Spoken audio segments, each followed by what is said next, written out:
제가 요한복음을 계속 설교하고 있는데 지난 수요 예배를 지난주 말고요. 그 전주 수요 예배를 제가 요한복음을 계속해서 제가 설교하고 있는데, 설교를 하고 나서 돌아가는 길에 아내하고 이야기를 했습니다. 아내가 이런 이야기를 하는 겁니다. 오늘 말씀이 너무 어려운 것 같아 라고 이렇게 이야기를 합니다. 여기서 어렵다고 이야기를 하니까 제가 너무 어렵게 설교를 해서 이해를 잘 못했다거나, 아니면 그냥 말씀은 그래도 평이했는데 이해가 좀 부족해서 좀 이해하지 못했거나, 둘 중에 아닐까라는 그런 생각을 한번 해봤습니다. 그런데 사실 한번 간단하게 여러분들에게 한번 설명을 해드리면, 예수님은 하늘에서 내려오는 떡입니다 라고 그렇게 이야기를 해요. 그래서 그 떡을 먹는 자마다 우리는 영원한 삶을 살아갈 수 있을 겁니다 라고 이야기를 하고요. 이 떡에 대해서 뭐라고 이야기하시냐면, 십자가에 찢기신 이 그리스도의 그런 몸입니다 라는 것을 이야기를 하고 있다는 거예요. 이 이야기를 들으면서 저게 무슨 얘기야? 라고 하실 분이 더 많다라는 것이죠. 그러니까 예수 그리스도의 몸과 살을 먹고 마심이 우리들이 이것을 어떻게 믿음으로 받아들일 것인가, 이것에 대해서 우리들이 생각해 본다면 우리들은 이것이 정말 이해하기가 너무나 힘든 일이라는 것이죠. 여러분들은 지금 예수 그리스도를 믿는 것이, 예수 그리스도를 믿는 것이 정말 쉽습니까? 정말 잘 믿어지십니까? 이런 질문을 해보면 잘 믿어지는데요? 라고 이렇게 이야기하실 분도 있겠지만, 아니요, 나는 잘 안 믿어집니다 라고 이렇게 이야기하실 분도 분명히 있다는 거예요. 그런 측면에서 이게 어렵다라는 그런 표현을 사용하고 있다는 것이죠. 그런데 제자들도 마찬가지였던 것 같아요. 예수님의 말씀이 요한복음 6장 1절부터 15절까지의 오병이어 사건 이후에 나타나고 있는 여러 가지 사건들이, 계속해서 나오고 있는 사건들이, 예수님이 하는 이야기들이 너무 어렵습니다. 그래서 60절을 한번 보십시오. 제자 중 여럿이 듣고 말하되 이 말씀은 어렵도다. 너무 얼마나 어려웠으면 이 말씀이 어렵도다 이렇게 이야기를 하고 있을까요? 왜 이렇게 표현했을까요? 제자들은 왜 이렇게 어렵다라고 이렇게 표현하고 있을까요? 이 오병이어 사건, 그리고 생명으로 또 오신 그분, 그리고 자기 자신을 통해서 영원한 생명을 얻을 수 있는 이런 놀라우신 사건을 우리들이 믿음으로 받아들이지 않으면 이 모든 것을 이해할 수 없습니다. 이것에 대해서 오늘 그래서 우리는 왜 이해를 못했는지, 이 제자들이 이것을 왜 어렵다고 표현했는지, 그리고 예수님을 왜 많은 사람들은 떠나갈 수밖에 없었는지에 대해서 한번 오늘 본문을 통해서 한번 살펴보도록 합니다. 오늘 본문 60절에 보니까요, 다시 한번 우리 같이 한번 읽어보도록 하겠습니다. 60절 말씀입니다. 자, 시작. 제자 중 여럿이 듣고 말하되 이 말씀은 어렵도다. 누가 들을 수 있느냐 한데, 어렵도다. 제자 중 여럿이 이 말씀을 듣는데 어렵도다 라고 이렇게 이야기를 합니다. 여러분들, 예수님의 제자는 몇 명이었을까요? 퀴즈. 예수님의 제자는 몇 명이었을까요? 12명. 틀렸습니다. 자, 예수님의 제자들은 우리들은 흔히 12명이라고 생각을 하시죠? 그런데 여기에 뭐라고 되어 있습니까? 제자 중 여럿이 들었대요. 지금 예수님이 하신 말씀을 여럿이 들었어요. 그러니까 예수님의 제자들이 12명뿐만이 아니라 정말 많은 사람들이 예수님을 따라다니고 있었다라는 것을 이야기를 하고 있습니다. 왜 따라다니고 있었냐면 오병이어 사건 때문에. 오병이어 사건을 통하여서 예수님이 많은 기적을 일으키시고 많은 사람들을 먹이시는 사건을 통하여서 내가 예수님한테 붙어 있기만 하면, 예수님을 따라다니기만 하면 내가 먹고 사는 문제는 다 해결될 수 있을 것 같아 라고 이렇게 생각했다는 겁니다. 그래서 이런 책을 쓴 것 같아요. 카일 아이들먼이라는 사람이 팬인가 제자인가 한 번쯤 읽어보셨죠? 이 책에 대해서. 네. 아마 이게 항상 한 2011년 정도, 2001년인가요? 그 정도에 나왔으니까 상당히 이렇게 유명한 책 중에 하나입니다. 펜인가 제자인가. 펜 같은 사람이, 이 교회 안에 예수님을 믿는 사람들 중에 펜 같은 사람이 있고 그리고 제자 같은 사람이 있다라는 것을 이야기를 합니다. 이 펜들의 모습은 무엇이라고 생각을 하냐면, 예수님을 우리의 왕으로 모시기만 하면 우리가 먹고 사는 문제는 걱정이 없다. 우리가 필요한 부분이 있을 때마다 하나님 앞에 기도하기만 하면 우리의 모든 것을 다 해결해 주신다. 이런 생각을 가지고 예수님을 우리의 필요에 따라서 따르고 그리고 믿고 있는 사람들을 가리켜서 펜이라고 이야기를 합니다. 그러니까 나한테 유익이 떨어졌어요. 이 사람에 대해서 이 물이 여기 하나 있는데 이 물이 나에게 유익이 떨어졌어요. 그러면 이것은 나한테 필요 없는 거기 때문에 더 이상 예수 그리스도를 따라갈 이유가 없다는 겁니다. 제자는 이렇습니다. 제자 같은 사람들은 무엇인가 하면 나의 유익을 위해서 쫓아가는 사람이 아닙니다. 오직 모든 것을 예수 그리스도에게 초점을 맞추어서 따라가는 자들을 바로 예수 그리스도 제자라고 이렇게 이야기를 하는 것이죠. 조금 이따가 좀 더 구체적으로 이야기를 한번 해보도록 하겠습니다. 그렇다면 이들에 있어서 왜 말씀이 어려웠을까요? 여기 지금 제자 중에 여럿이 쫓아오고 있다라고 이렇게 이야기하면, 여럿이 들었다라고 하고 있는 것은 무엇인가 하면, 이 사람들은 팬으로서, 예수님을 팬으로서 따라다니고 있는 사람들이라고 이렇게 이야기를 하고 있다는 겁니다. 왜 그러면 이 사람들에게 말씀이 어려웠을까요? 왜냐하면 이것은요, 이 말씀이 어렵다라는 것은 무엇인가 하면 우리의 지식적으로 받아들이는 것을 이야기하고 있지 않기 때문에 그렇습니다. 그럼 무엇으로 받아들이는 건가? 예수님의 이 말씀을 우리가 마음속으로 받아들이는 것을 이야기하고 있기 때문에 어렵다라고 이렇게 표현하고 있다는 겁니다. 그럼 무엇을 받아들이기 어려웠냐면요, 61절을 한번 같이 보도록 하겠습니다. 61절입니다. 같이 읽겠습니다. 자, 시작.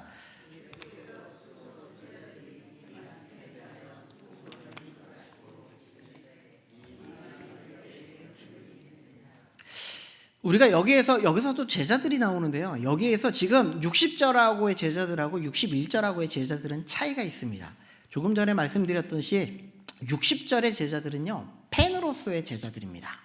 그리고 61절에 나오는 이 제자들은요, 12제자들을 가리켜서 이야기를 합니다. 제자들이 이 말씀에 대해서 지금 뭔가를 지금 이야기하고 있는 그런 장면이 나오고 있다는 겁니다. 그러면 이 말씀 무엇에 대해서 지금 이야기하고 있는 걸까요? 61절의 제자들이 무엇에 대해서 자꾸 이야기를 하고 있는 걸까요? 여기에서 지금 뭐라고 이야기하냐면 이 말씀에 대해서 수군거리고 있다라고 이야기를 합니다. 근데 제가 이 수군거림에 대해서 이 수군거림이 좀, 이게 지금 이 제자들이 지금 수군거리고 있는데, 그러면 왜 제자들이 수군거리고 있을까를 한번 생각해 보았습니다. 이것을 수군거림은요, 사실 아무런 별 일이 아님에도 불구하고 누군가가, 아주 몇 명의 사람들이 뭔가에 대해서 막 이야기를 하면 주변의 사람들이 그것에 대해서 호기심을 갖고 그것에 대해서 영향을 받게 되어 있다는 겁니다. 사실 교회에서도 이런 일들이 많이 일어나죠. 누군가가 누구에 대해서 수군거리게 되면 이것이 별거 아닌 것 같은데 마음에 불편함을 가져오는 것이 사실이라는 것입니다. 그러니까 이런 수군거림, 우리나라 다른 표현으로 하면 뭐냐면 뒷담화 많이 사용하시죠? 뒷담화, 뭐 약간 속어이긴 한데 뒷담화 깐다 그러잖아요. 뒷담화 까면 어려운 거예요. 이것이 주변 사람들의 영향을 끼치게 되어 있다라는 거예요. 이런 소리를 듣고서 지금 제자들이 함께 이 수군거림에 동참하고 있는 것을 지금 볼 수가 있습니다. 그런데 예수님이 물어보고 있습니다. 이 수군거림을 통하여서 너희들이 이 말이 너희에게 걸림이 되었느냐? 라고 이렇게 물어보고 있다라는 것이죠. 이 말은요, 여러분들이 이 말을 이해하기 위해서는 어디를 보셔야 되냐면 앞선 53절과 58절에 있는 말씀을 여러분들이 보셔야 합니다. 이 말씀의 핵심은 이겁니다. 53절 말씀에 보면 인자의 살을 먹지 아니하고 피를 마시지 아니하면이라는 표현이 나옵니다. 인자의 살을 먹고 마심에 대해서 이야기를 하고 있는 거예요.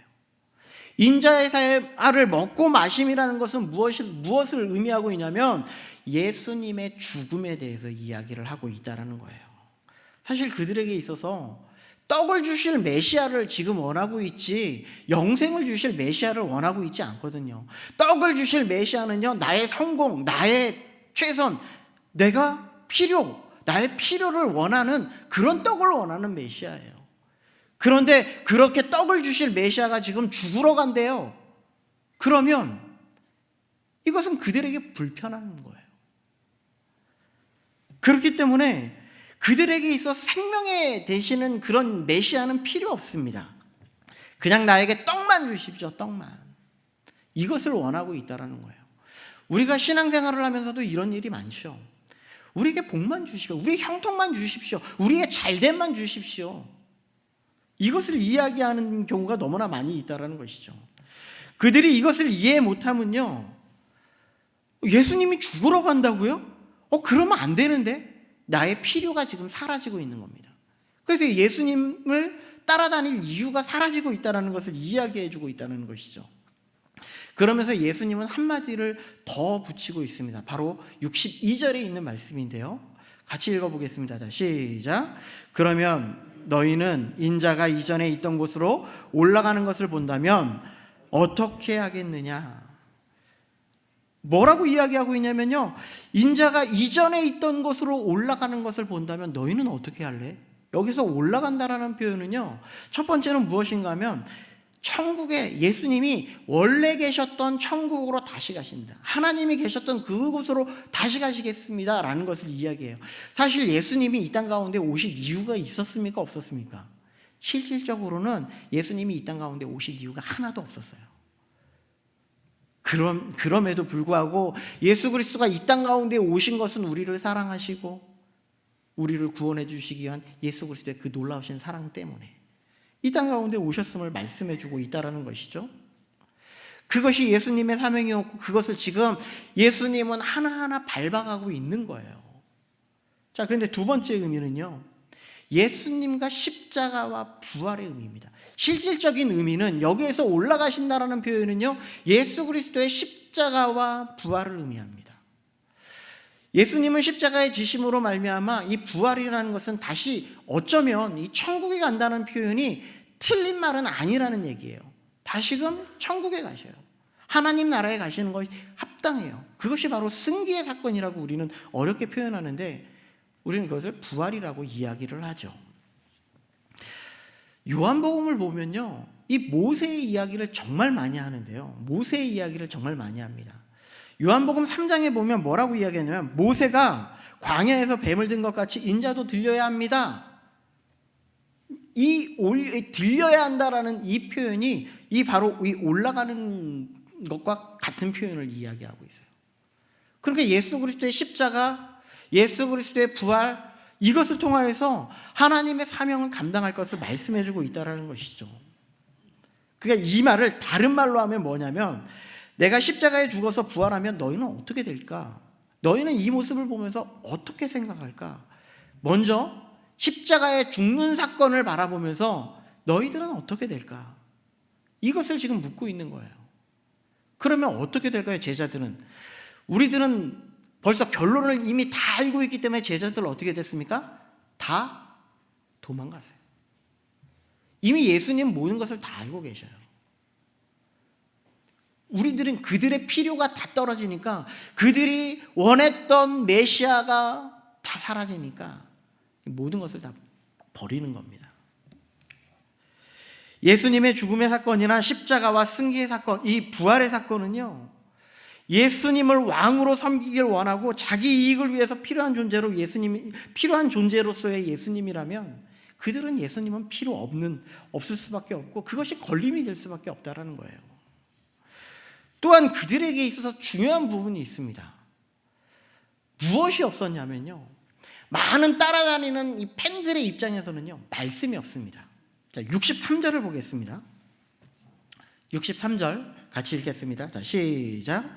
살리는 것은 영이니 육은 무익하니라. 내가 너희에게 다른 말은 영이요 생명이니라. 이른 말은요. 네. 이른 말은 영이요 생명이니라. 제자들이 따라다니는 것 중에 하나가 무엇인가 하면, 따르는 것은 기적을 보았기 때문에 그들이 따라다니는 거였어요. 그런데 무슨 십자가 이야기를 하고 내가 죽는다는 얘기를 하고 그렇게 영 이야기를 하는데 그들은 이것을 이해할 수가 없죠. 왜냐하면 그들의 필요만 채우면 되는 건데. 이 앞선 내용의 핵심은 무엇인가 하면요, 예수님과 살과 피를 먹는 자는 살 것입니다. 예수님의 살과 피로 우리는 살 것입니다. 이 말씀은요 무엇인가 하면, 우리는 이 말씀을 알기 위해서 요한복음의 전체적인 흐르는 그 관점을 생각해 봐야 되는데, 요한복음 1장 14절 말씀에는 이렇게 이야기합니다. 말씀이 육신이 돼요. 예수님은요 이 땅 가운데 자기 스스로가 말씀으로 이 땅 가운데 오셨어요. 그러니까 여기에 있는 이 모든 말씀은, 하나님의 말씀은 다 예수 그리스도를 예표하는 거예요. 모두 다 예수 그리스도를 나타낸 것이고, 우리는 이 말씀으로 살리라. 오직 의인은 말씀으로 살리라. 이 말씀을, 이 예언서는 괜히 이야기하고 있는 것이 아니라는 것이죠. 예수 그리스도를 통하여서 모든 것을 이루시고 원하시는 것, 살리시는 것, 다 이 모든 것을 예수 그리스도가 이루신 겁니다.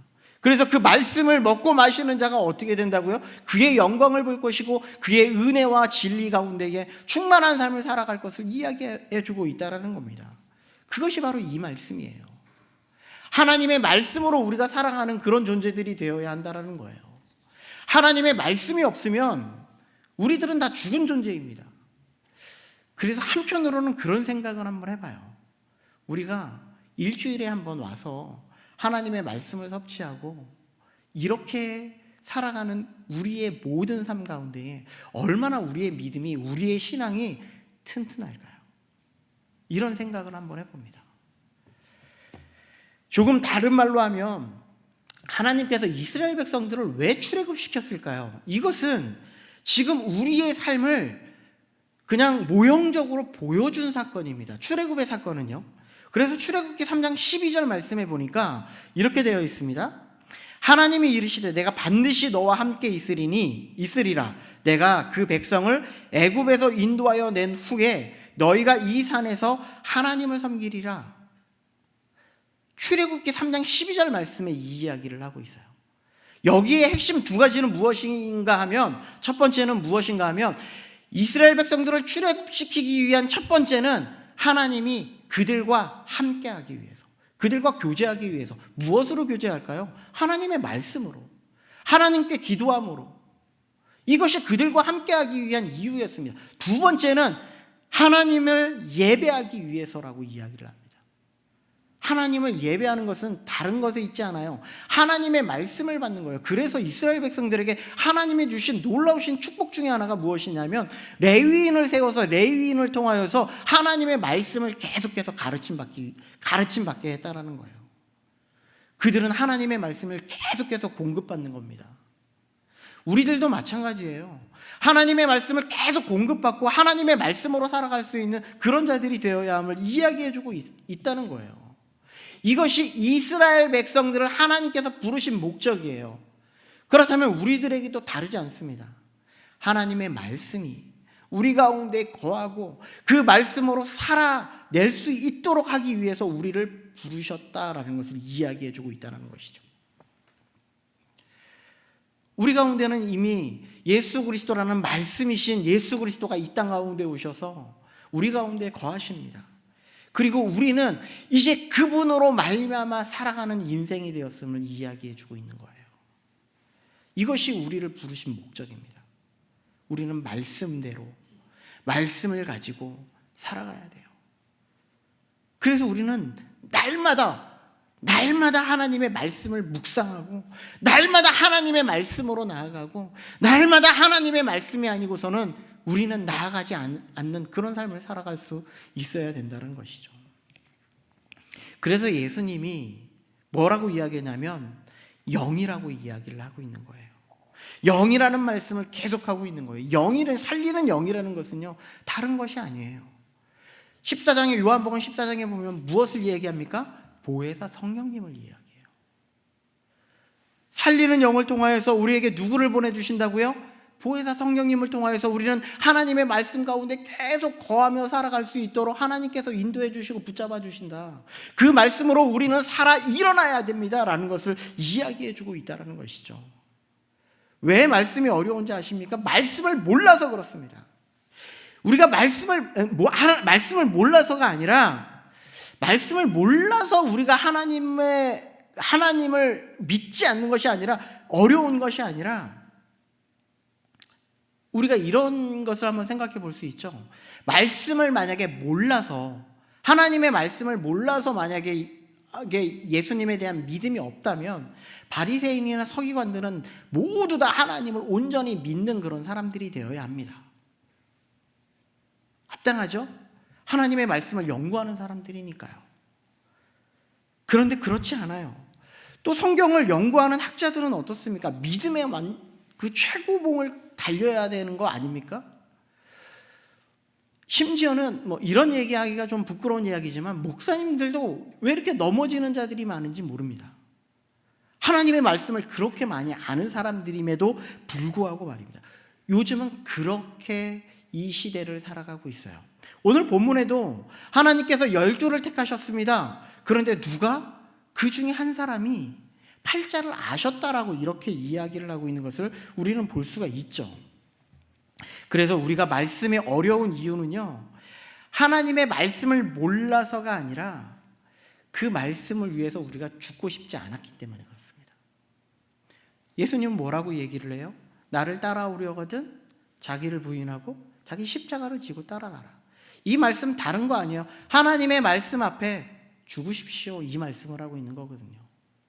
근데 우리는 무엇을 생각하면 우리의 떡, 성공이라는, 우리의 필요라는 그것만 요구하고 있지 않나요? 예수님의 십자가는 우리의 걸림이 돼요. 예수님이 십자가에 죽으시는 건 우리의 걸림이 되고, 우리 보고 자기 십자가를 지고 따라가는 것은 우리의 걸림이 된다는 것을 이야기를 해요. 우리가 예수님을 생명으로 붙들면 십자가가 우리의 생명이 되는 거예요. 우리들도 예수님의 말씀을 따라서 그대로 그것을 실천하면서 살아갈 수밖에 없음을 말씀해주고 있어요. 근데 이것을 누가 부어주신다고요? 성령님이요. 성령님이 우리에게 부어주시는 그 은혜로 말미암아 우리는 살아갈 수 있습니다 라는 것을 이야기해주고 있다는 것이죠. 이런 말씀 가운데 64절 말씀은 이렇게 이야기를 합니다. 64절 말씀을 우리 같이 한번 이것은 좀 제자들의 관점에서 한번 바라보려고 하는 겁니다. 64절부터 71절까지 제자들의 관점과 예수님의 관점에 대해서 한번 살펴보려고 하는데요. 64절을 제자들의 관점에서 한번 살펴보려고 합니다. 자, 같이 한번 읽겠습니다. 자, 시작.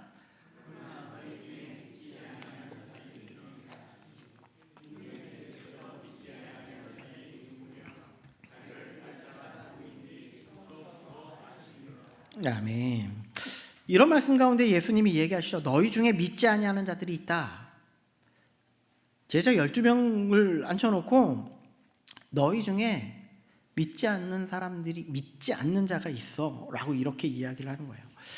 처음에 말씀드렸던 카일 아이들먼은 팬인가 제자에서 팬은 많지만 제자는 적습니다 이렇게 이야기를 합니다.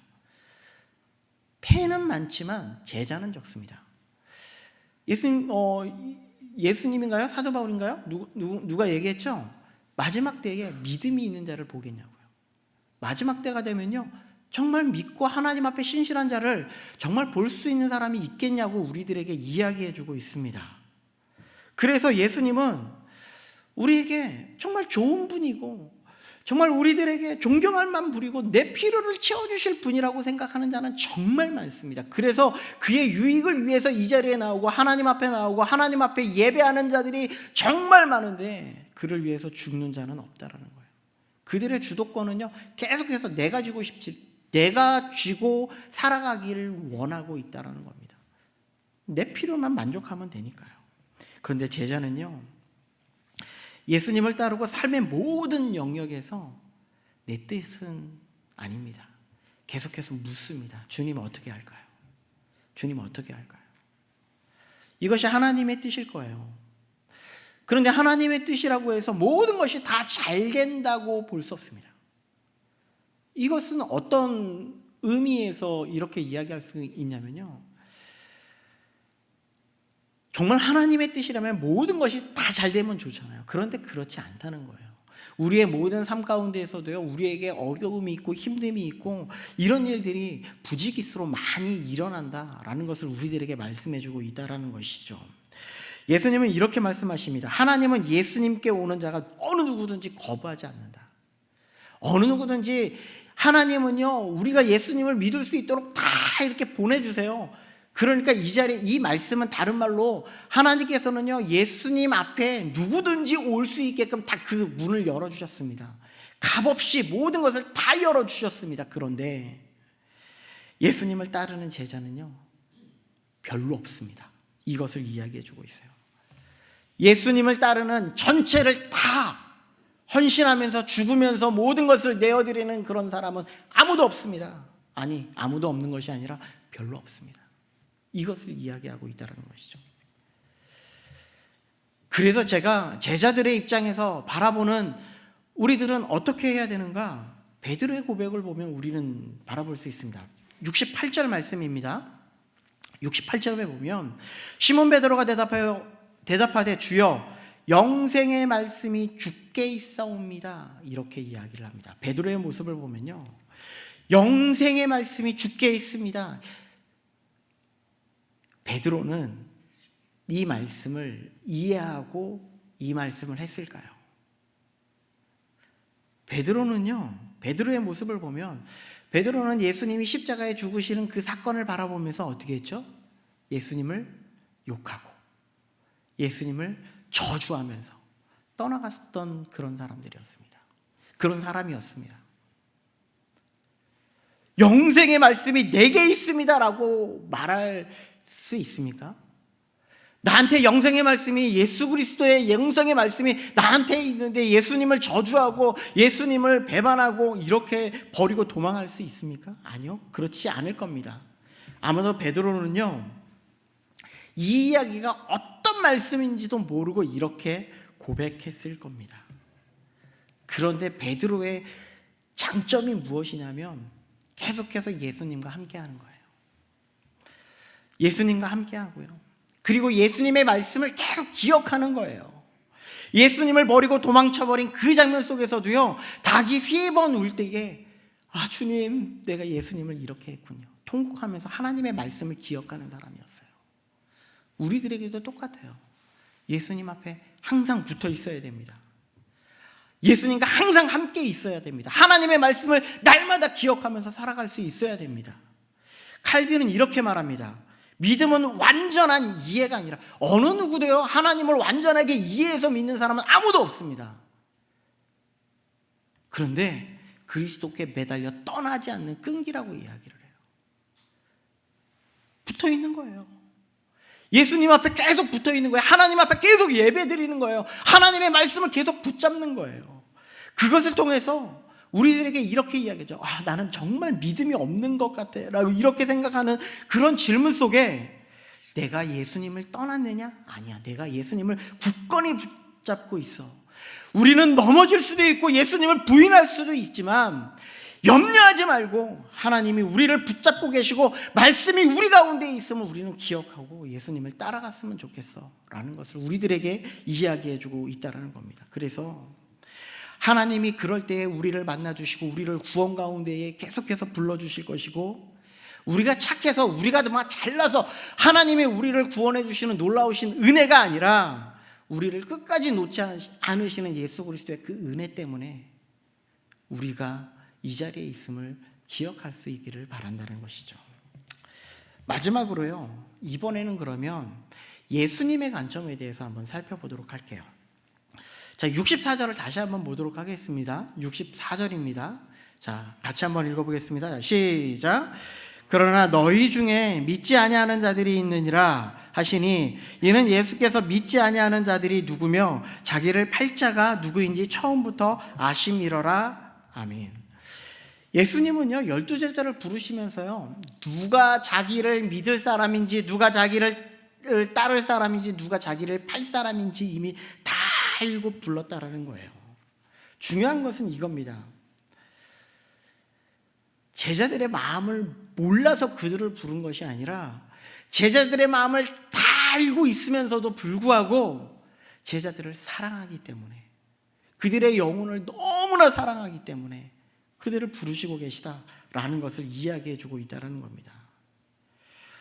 우리 눈으로 보면 제자들의 모습은 얼마나 대단합니까? 십자가에 거꾸로 못 박혀서 정말 십자가에 죽기도 하고요. 모두 다 순교의 길을 걸어가는 그 제자들 아닙니까? 정말 충분한 믿음이 있어 보이는 그런 제자들 아닙니까?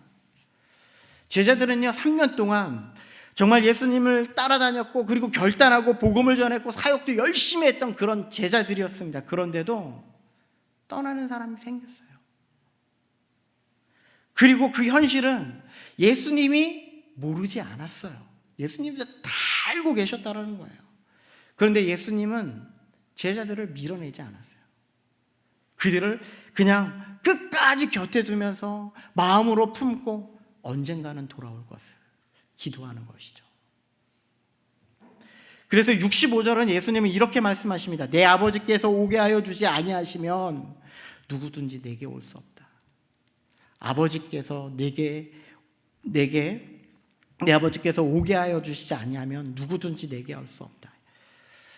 예수님을 믿는 그 출발점은요, 우리가 결단한다고 해서 우리가 예수님을 믿어야 되겠다, 이렇게 해서 우리가 이 자리에 올 수 있는 것이 아닙니다.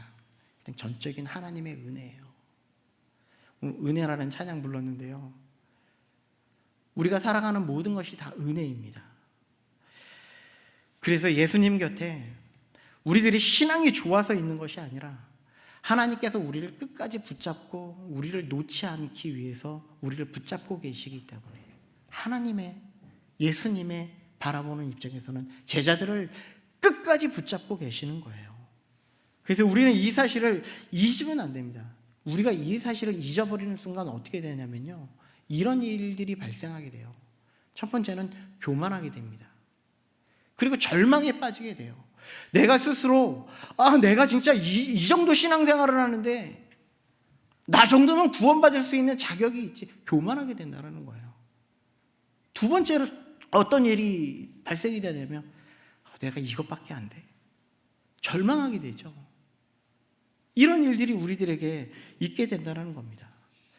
그런데 모든 것이 하나님의 은혜이고 하나님께서 우리에게 주셨고, 우리가 하나님을 온전히 붙드는 그 믿음 가운데에 살아갈 수 있는 우리들이 되어야 한다. 그러면서 예수님은 물어보고 있어요. 너희도 가려느냐?